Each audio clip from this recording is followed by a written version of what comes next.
Hello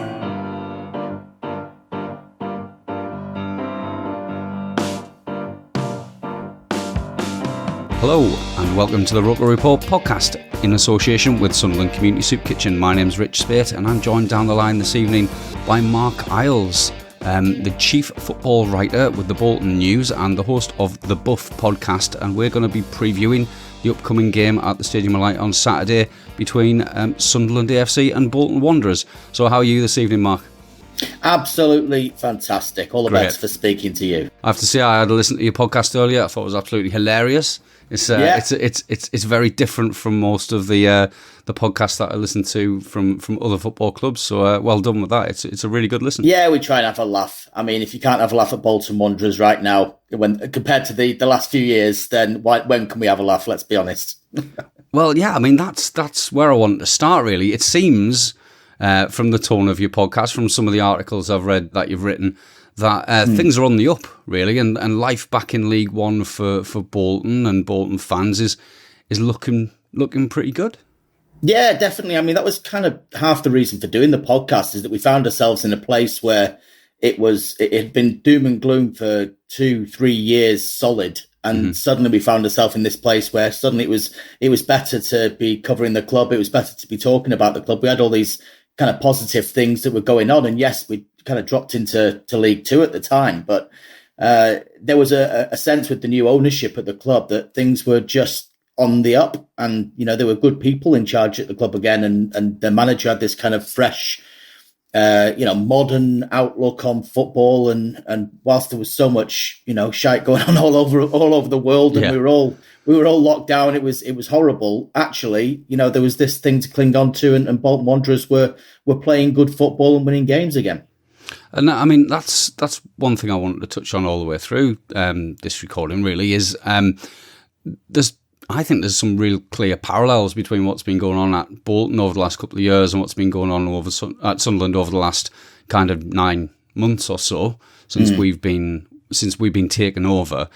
In that there's this complete kind of turnaround. You're now playing a different brand of football, not your kind of traditional Bolton Wanderers direct play the club's probably very famous for, from back in the early 2000s more than anything, but also under Phil Parkinson, dare we mention his name.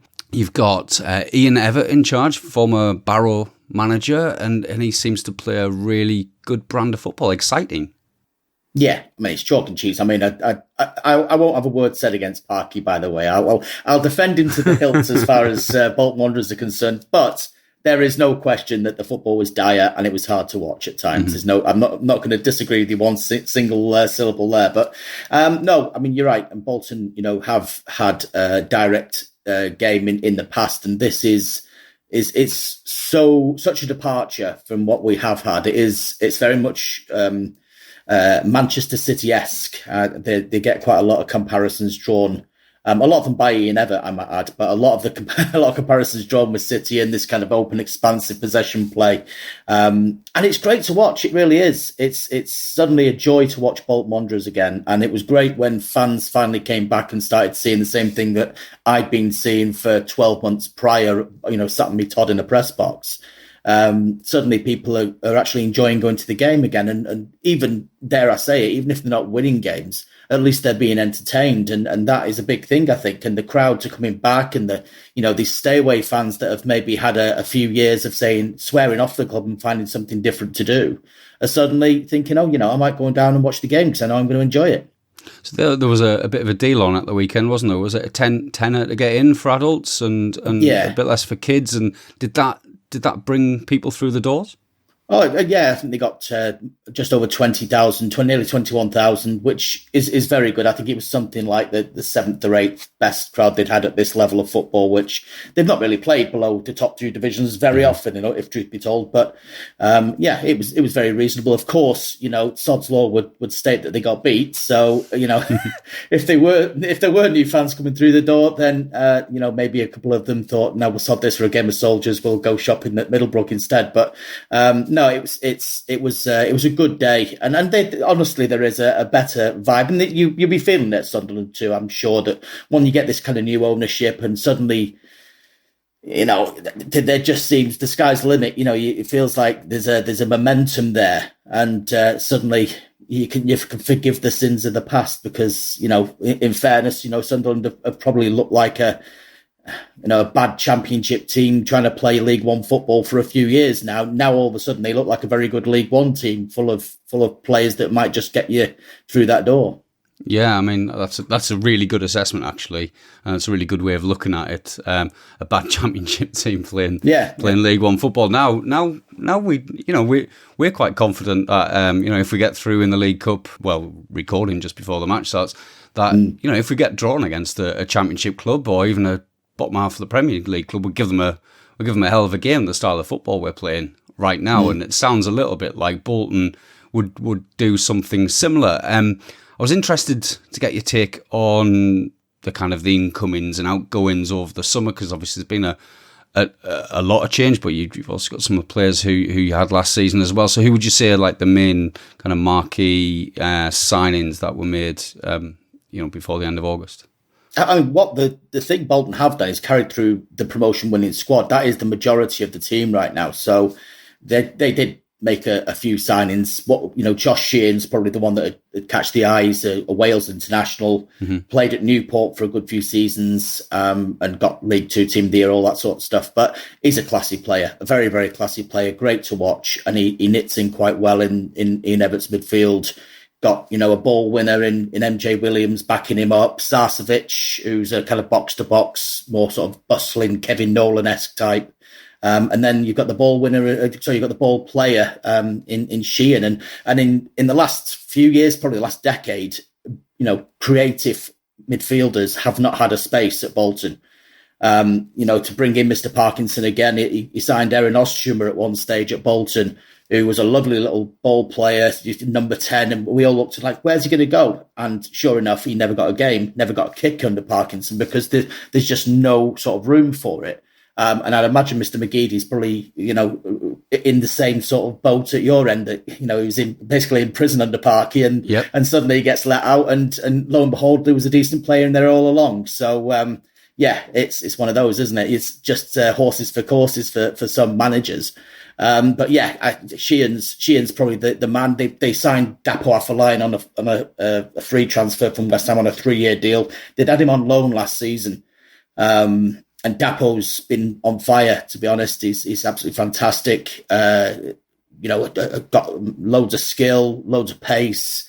Suddenly found goals from out of nowhere as well. So I think a lot of people are looking at him, and probably Declan John as well. Just he will have, Sunderland fans didn't get to see a sausage of him when he was there. Who knows? Who is he? I can tell you, he's quite a good player. I can tell you, there was an urban myth going around Sunderland fans that he literally didn't exist. We signed him, and we didn't see sight and a sound of him. And then he was let go. But if he's turned up again, I saw he's made 4 appearances so far. So is he doing all right? He's had a couple of injury issues. In all fairness, he had illness over the summer as well. So he's been kind of finding his way back. But I'm told he's back in training. He's got a good chance of playing on Saturday against Sunderland. So you may well finally get to see the lesser spotted Declan John. Who knows? I can just see he's going to be one that comes back to haunt us. I can see it. I can see it now. Yeah. I want to go back a little bit because I was at 2 games against Bolton Wanderers, 2 games that probably represent 2 of the kind of low points in Sunderland's journey, but I think were actually quite important in Bolton's journey as well. There was the game down at your place, the beginning of the season that was COVID affected, the first COVID affected season. Was that 2019? Right. Where you had your points deduction. It was clear you weren't going to get out of that situation, but you'd managed to pull the squad together for the first time that season. You were stopped playing the kids, and you had some professionals, professionals in the lineup, and we came down expecting a 5-0 victory like everyone else had. And it was 1-1, and that, in some senses, was almost the start of the end for Jack Ross, right? And resulted in Parky coming in. A few months later, we had a Boxing Day game at the Stadium of Light, which I remember that one well, yeah. was the catalyst for, well, the whole kind of Stuart Donald out campaign that we were involved in as ROKER Report and across the whole fan base, which has eventually resulted in us getting new owners. So there's kind of some parallels and symmetries there I think are really interesting. And I wanted to talk to you a little bit about kind of, obviously you'd just been rescued at the point of that first game. And I don't think Sunderland fans in general and even I pay a little bit of attention to kind of what's going on around the kind of finances of the game, know who your owners are and where they came from and where the money's from and how they're doing. So I just wanted your perspective on that, really. Yeah. So the first game, and he's going to consult it was September. So the Sunderland game would have been about 3 weeks after the takeover. And as you say, Keith Hill had signed 9 players in 48 hours before the deadline. So that team that played there was a very, very new team. That, I think, was the first point that they got under Keith Hill. And was it McGeady really late on? I think it was a penalty. I think. Yeah. We were lucky to get out of that with a point. So, they were kind of riding on the honeymoon period. It didn't last for long, believe me. But the owners had come in. Bolton had been 24 hours away from liquidation. It very nearly just hit the wall like Bury did. Mm-hmm. But the consortium called Football Ventures had been in the kind of perimeter for a good several months before that, trying to sign it. They tried to buy the club solvent before it went into administration. It all broke down about the Easter time. And then when the administration period came in, they were battling away, trying to get it done. Sharon Britton's kind of front and centre. She's was London-based businesswoman and has, financial backers behind that. Michael James, who's a local guy, who's been heavily involved in the club beforehand. He was in there. Strangely enough, also one of the investors is Nick Mason from Pink Floyd, the drummer from Pink Floyd. So there's a few interesting names in there, but a lot of them stay in the background. Sharon's very much front and centre. And I remember Phil Parkinson saying to me, he was just on the verge of resigning at Bolton because I think he just had enough. They asked him to stay on at Bolton and he kind of said, no, I think you need a fresh start. So I had a chat with Phil and he just said, listen, Sharon Britton is who you need at this football club. She's going to put her arms around it and give it a big hug, basically. So I was like, right, okay. He said, she is exactly what you need. And he's been 100% correct because she's just brought in a completely different persona to the club. It's suddenly a nice place to be. We've had enough of bastards, to be completely honest here, because we've had a fair few in our time. But we have now got, good people running the club and it kind of filters through and it's a nice place to be again. It's a good place to work. You go in and everybody's, smiling and happy. There's a bit more of a family kind of feel to the place. And that, it kicked off there. That was a tragic season because Bolton were never going to get past the minus 12 points that year. They were never going to do it. They were always going to go down. So it was a bit of a waste of time. Keith Hill was on a hiding to nothing. He had less than 1 year in charge and, made his own mistakes in that. But it's funny. By the time we'd kind of come round to Boxing Day and the goalless draw we got at Stadium of Light, I'm bumping into Phil Parkinson again and this, this chorus of boos around every time anybody touched a ball. And I'm like, Phil, bloody hell, you go out of the frying pan into the fire. And he shakes his head and he's like, I just need to get my own people in. And he was really adamant that he was going to be able to turn it around by getting people in January. Obviously, it hasn't worked out that way. And, it's a shame it didn't because I would have loved to have seen him take you guys up and get some success. But, that was a strange old day. Old day. One thing that changed as Phil Parkinson left Sunderland, and I don't think there's too many Sunderland fans, including myself, that were sorry to see him go, and Parky Ball, as we called it, and that very, very dull 5-3-2 formation, just pretty formulaic and sidelining, flair players like McGeady didn't go down particularly very well with the fan base. One thing that changed as he left, as the new ownership came in, as Lee Johnson came in, was the introduction of a sporting director, of Christian Speakman. And I can see that you've recently been speaking to Chris Markham, who's performing a similar role at Bolton. And I was interested in the parallels. and interested because obviously I've heard you speak and I've read your pieces about the style of play, and you've just said that the kind of like playing out from the back, that football philosophy that's possibly more attractive for, you know, developing players who you can sell up to the Premier League and for loaning players down from the Premier League. I was interested to learn from you what Chris had been saying to you, and, you know, if it is, you know, being led from him in terms of this like philosophy of playing good football. It's funny because actually when Ian Evatt first came in the summer of 2020, there was effectively a director of football already in place, and his name, bizarrely enough, was Tobias Phoenix. Sounds like a Bond villain, doesn't he? So this fella, you know, we didn't know a lot about him, and he didn't really give a lot away. He didn't really do too much press, but he was quite a divisive figure among the Bolton fans. It's fair to say that Keith Hill, who was the manager at the time, did not get on with him. He then was involved to a greater or lesser extent with the signings that Bolton made that summer when Ian Evatt came in. And it didn't work at first. For the first 3 or 4 months, Bolton were tragic. They were terrible. They were 20th in League Two in February this year. So it was only the last few months that actually came together. And that actually coincided with some good business did in January and the arrival of Chris Markham. Now, Chris Markham he's worked at Huddersfield Town. He's worked at the Football Association with the English national team. And I think he's been very good for Bolton. I think he's come in, he knows exactly what he's doing.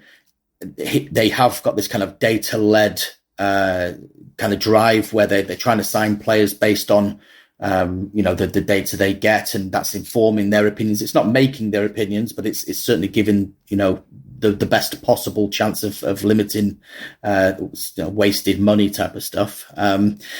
They didn't like me using the term Moneyball, I've got to be honest, when we first started talking about it, and I'm steering away from that now because actually the more people I talk to about it, the lazier it becomes. That you sort of mentioned that, but it's of that ilk, that they are trying to sign players for cheap and they're trying to sell them for high. Brentford have done a terrific job at that, of course, and now they're in the Premier League. So that is really where what they're trying to emulate. They're trying to, they've got a Shadow B squad in the same sort of vein, and eventually they're going to kind of try and make that a bigger part of the club and get the conveyor belt going, get the academy going again, and you know, be self-sufficient. Now, whether that's a pipe dream or not in football, I don't know, especially if you're going to look to get into the Championship. Whether you can ever be sustainable in the Championship, I don't know, but that's what they're aiming to do, I suppose.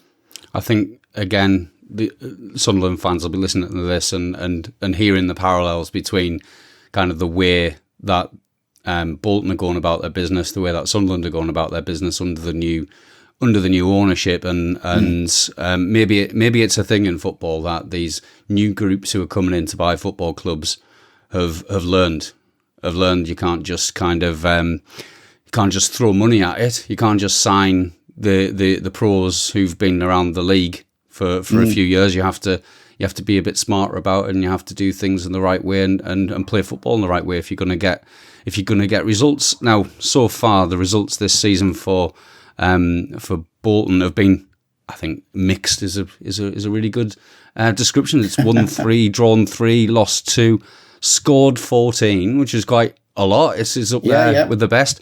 Conceded 12, which is the third worst in the league. So should we be expecting an open game on Saturday with plenty of end-to-end kind of basketball-style football, with both teams trying to play the beautiful game? Guaranteed. It will. Absolutely. You're never going to get a defensive Bolton team at this point in time. They will attack. There's no question about that. Whether that is to their detriment, maybe. Sometimes I think they are a little bit naive at times and will leave the back door open. But it's great to watch, and they do score goals. They create a lot of chances. You know, look at all these brand new metrics. You've got the XGs and the X chances and the X this and the X that. They're right at the top of all the attacking statistics because they do create good opportunities. They are an attractive team to watch. So yeah, I think so far you're right. It has been mixed. They've given a couple of points away, to be honest. I mean, you know, they let MK Dons back in the game. They should have beaten Burton Albion at home. Burton put 11/12 players behind the ball, on a televised game. That was a bit of a nightmare, really. We know about that. We had a similar experience and lost our best performance of the season. We lost to Burton. What it is about them, I don't know. They're just a streaky team. But, I think they're still getting to grips with League One football in a sense. They're still learning. A lot of this team, as I mentioned before, are exactly the same team that were playing in League Two. So there's a few players that are learning on the job. But it's been terrific to watch them. And the fans have given them a bit more scope. And I think a lot of them appreciate, they're not going to be leading from the front and streaking away with it. But I think over time, and if they can, gradually improve as the season goes on, there's a degree of expectation out there that they can be, there or thereabouts at the end of it, because, there's a lot of continuity there. There's a lot of momentum and a lot of goodwill. One result that really stood out, I think everyone noticed it in the league, was a 5-2 away victory at Ipswich Town.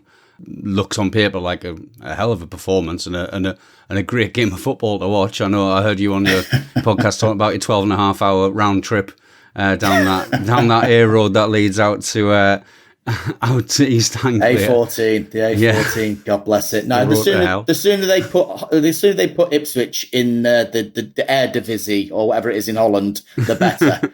Let's regionalise football and get those guys playing in the Netherlands. That's where they need to be. Well, they always used to have Dutch players as well, didn't they? Well, that's because it's shorter to get there than it is to anywhere else. Probably shorter to get to Amsterdam. I mean, that game was a weird one because Ipswich looked like a team of strangers. I mean, they've made, I think it's something like 19 signings. It's absolutely mad what they've spent. And they hadn't got Morsey in the team at that point in time either, who I think will make a big difference to them in the end. But they look like a team of strangers. It was a strange first half, 5 goals. It was literally the basketball that you described earlier.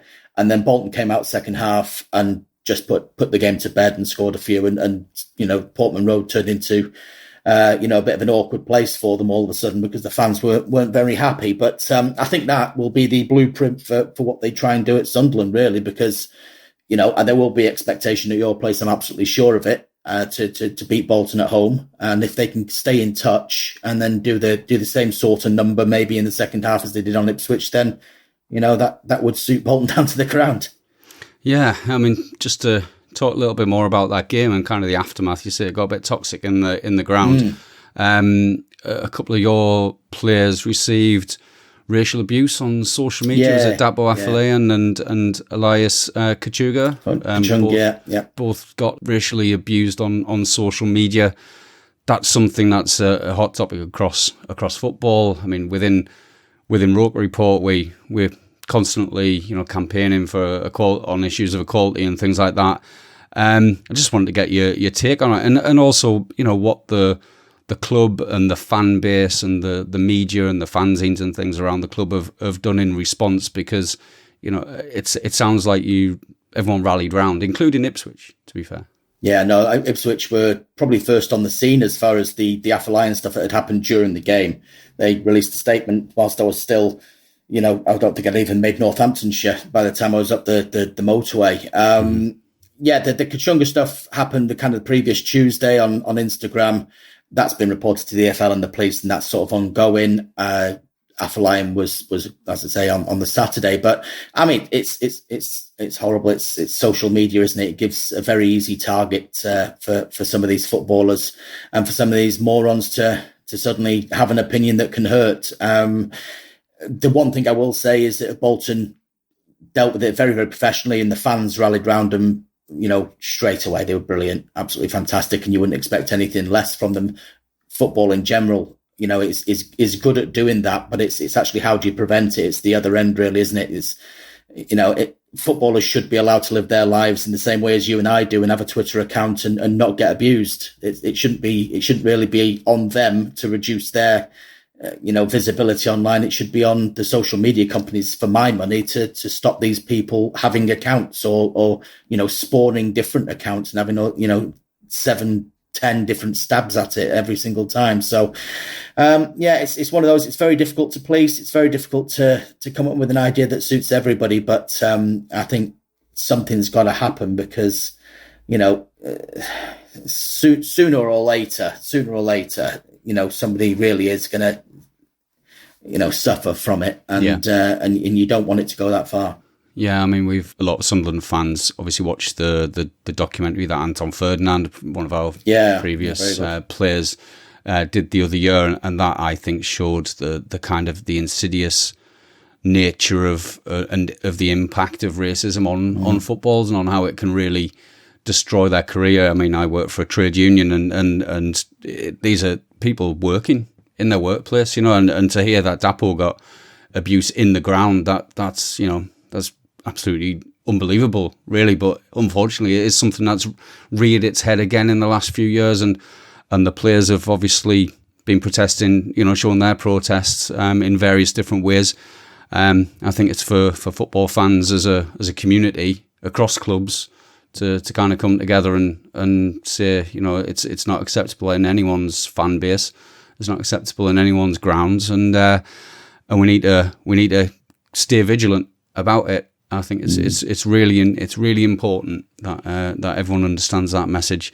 But to take things back, lighten things up again a little bit, although Fair enough. There's nothing more important. What do you think the Bolton Wanderers kind of ambition is this season?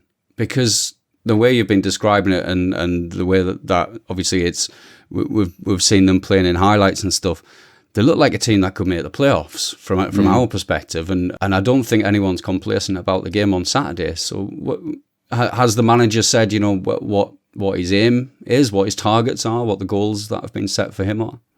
I mean, Ian Evatt is looking to finish first. That's and Bolton fans who listen to this will be nodding along, because he's one of these guys who doesn't hide any sort of ambition. He aimed, I think it was the beginning of last season in League Two. I think we had Bradford City in the first round of the League Cup, and we said, realistically, is this top of your priority? He says, yeah, I want to win it. I'm like, yeah, really? He's just one of these guys. Basically, if you're not in it to win it, what's the point in turning up? And that's, you can call him deluded, you can call him whatever you like.